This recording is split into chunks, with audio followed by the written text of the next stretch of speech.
నిరీక్షణ prayer house మరియు centre సంగముల తరపున మహిమాన్వితుడైన యేసుక్రీస్తు నామములో మీ అందరికీ నా వందనములు.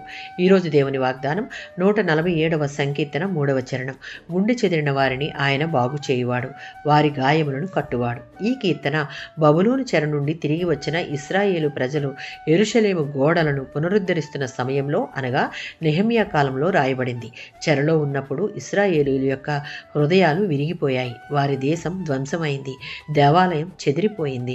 ప్రజలు నిరాశలో ఉన్నారు. కానీ దేవుడు వారిని తిరిగి సమీకరించి వారిని బాగు చేశాడు. 34వ సంకీర్తన 18వ చరణం. యెహోవా విరిగిన హృదయం గలవారికి, ఆత్మలో చింత గలవారికి రక్షించుటకు దేవుడు వారికి సమీపముగా ఉంటాడు. మత్తయి సువార్త 11వ అధ్యాయం 28వ వచనం.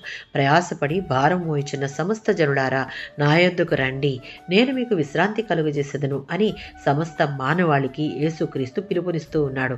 దేవుడు మన బాధలను పట్టించుకుంటాడు. మనం ఎదుటివారికి చెప్పుకోలేని లోపలి గాయాలను సైతం ఆయన చూస్తాడు. గాయపడిన హృదయాలను బాగుచేసి మరలా సమాధానం, నెమ్మదితో ఆయన నింపుతాడు. దేవుడు మనపై చూపించే ప్రేమ మన హృదయానికి దివ్యమైన ఔషధం వంటిది. ఈ నెమ్మది, సంతోషం, సమాధానం అనుభవిస్తూ ఉండుటకు ఎడతెగక ప్రార్థించే అనుభవంలోనికి వెళ్ళాలి. అనుదినం వాక్యాన్ని ధ్యానించాలి. అన్నిటికంటే ఎక్కువగా దేవునికి మొదటి ప్రాధాన్యత ఇచ్చి ఆయనను మాత్రమే ప్రేమించేవారుగా ఉండాలి. ఆమేన్.